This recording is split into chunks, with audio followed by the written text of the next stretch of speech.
الموت ثم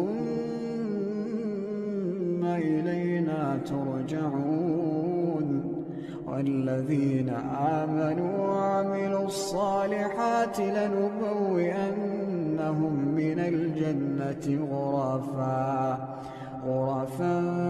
تجري من